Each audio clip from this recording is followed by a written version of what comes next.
कक्षा 9वीं विद्यार्थियों का मेरे YouTube चैनल DC क्लासेस में स्वागत है। वीडियो प्रारंभ करने से पहले आप सभी से चैनल को सब्सक्राइब करें और बेल आइकन अवश्य दबाएं जिससे आने वाली वीडियो आपको प्राप्त हो सके। कक्षा 9 अध्याय 12 प्रश्नावली 12.2 प्रश्न संख्या 9। एक खेत समलंब के आकार का है जिसकी समांतर भुजाएं 25 मीटर व 10 मीटर हैं, असमांतर भुजाएं 14 मीटर और 13 मीटर हैं।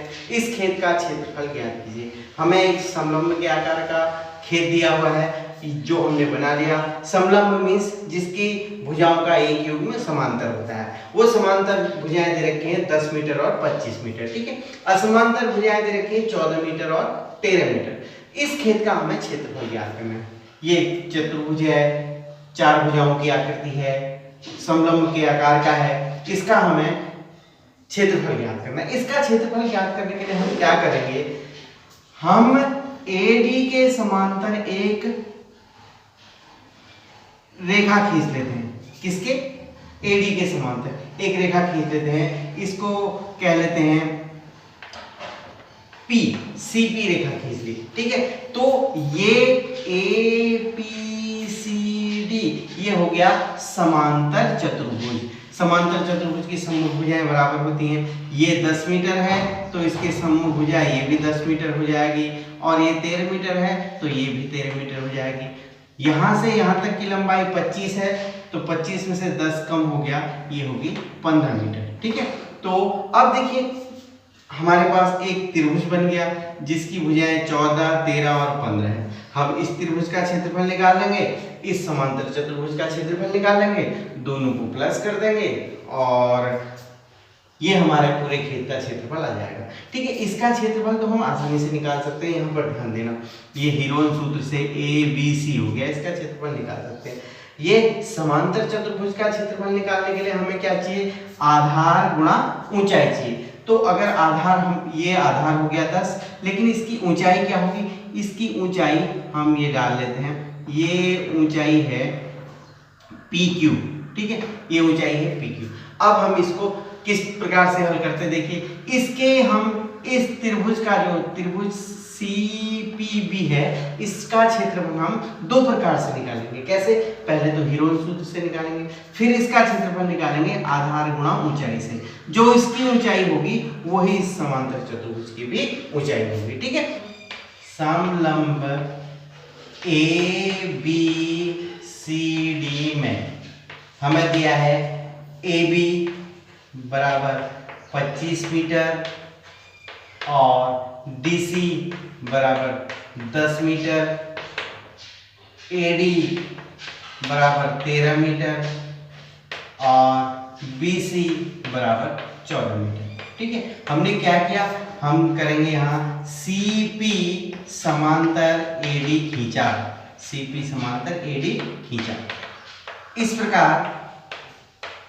प्रकार हमें प्राप्त हो जाता है, हमें एक समांतर चतुर्भुज APCD तथा त्रिभुज PBC प्राप्त होते हैं। ये हम पहले लिख लेंगे। त्रिभुज PBC का क्षेत्रफल हम निकालते हैं बराबर 1/2 गुणा आधार गुणा ऊंचाई। 1/2 इसमें PBC में आधार हो गया PB अर्थात आधार 15 हो गया, और ऊंचाई CQ। तो यहाँ पर हम लिखेंगे 15/2 CQ, ठीक है। इसको ध्यान में रखना है। अब इसी का क्षेत्रफल हम दूसरे ढंग से निकालते हैं। पुनः त्रिभुज PBC के लिए तो A बराबर हो गई, A बराबर 13 मीटर, B बराबर 14 मीटर और C बराबर 15 मीटर। तो सबसे पहले हम अर्ध परिमाप निकालते हैं। अर्ध परिमाप S बराबर A धन B धन C बटे 2 अर्थात 13 धन 14 धन 15 बटे 2। ये हो गया 5 4 9 9 3 12 और 3 और 1 4 42 बटे 2 अर्थात 21 मीटर आ गया अर्ध परिमाप। अब त्रिभुज का क्षेत्रफल निकालते हैं। त्रिभुज का क्षेत्रफल बराबर वर्गमूल के अंदर s minus a s minus b s minus c।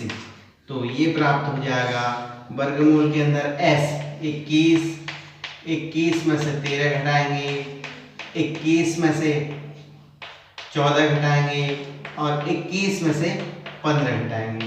तो इस प्रकार हमें प्राप्त हो गया वर्गमूल के अंदर 21 और 8 3 11 8 और 7 और 6। ठीक है, इस प्रकार हमें प्राप्त हुआ त्रिभुज PBC का क्षेत्रफल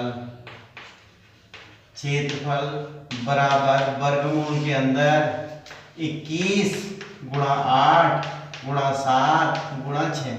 इसको लिख सकते हैं हम 7 तिया 21 4 दूना 8 और 7 और 3 दूना 6। तो जोड़े बाहर ले लेते हैं, जोड़े में से एक बाहर ले लेते हैं, 7 बाहर आ गया और 3 का जोड़ा है 3 बाहर आ गया, 2 का जोड़ा है 2 बाहर आ गया और 4 का वर्गमूल 2 आ गया। ठीक है, 7 भी बाहर आ गया, 2 भी बाहर आ गया, 3 भी बाहर आ गया, 4 का वर्गमूल 2, तो सब बाहर आ गए। 7 या 21 दूना 42, 42 दूना 84, 84 वर्ग मीटर इस त्रिभुज का क्षेत्रफल आ गया। क्योंकि त्रिभुज का क्षेत्रफल हमने दो प्रकार से निकाल रखा है। क्यों? एक तो निकाल रखा है 15/2 CQ, ये भी त्रिभुज का क्षेत्रफल निकला है, और दूसरा उसी त्रिभुज का क्षेत्रफल 84 है।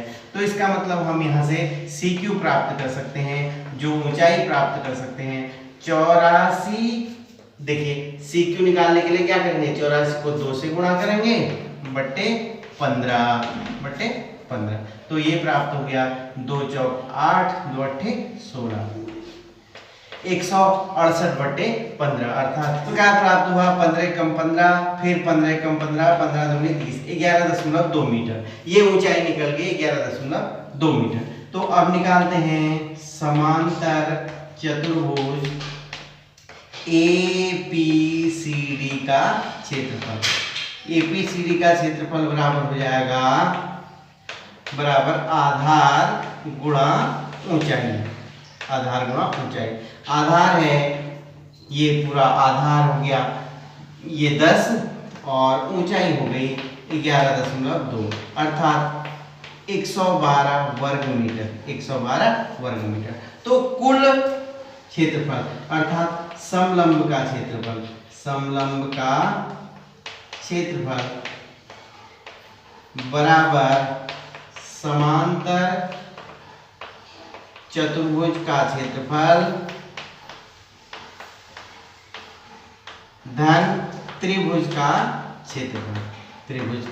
क्षेत्रफल। तो समांतर चतुर्भुज का क्षेत्रफल आया 112 वर्ग मीटर और त्रिभुज का क्षेत्रफल आया 84।